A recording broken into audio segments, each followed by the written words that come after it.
silver yung kulay niya. Oh, makikita nyo na parang classic na microphone yung itsura niya, guys, no? Tapos yung logo na JBL sa gitna. Ito yung handle niya. So dito naman yung mga buttons niya, guys. Ayan. Okay. Dalawang part yung button dito tsaka dito sa baba, guys. Okay. Yan. Alright, i-try natin i-power on, guys, no? So ipa-power on natin. Tingnan natin kung magko-connect siya sa ating tablet. Okay, power on natin, guys.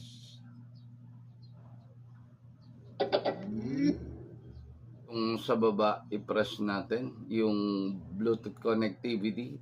Try natin, tingnan natin kung magko-connect siya sa ating tablet.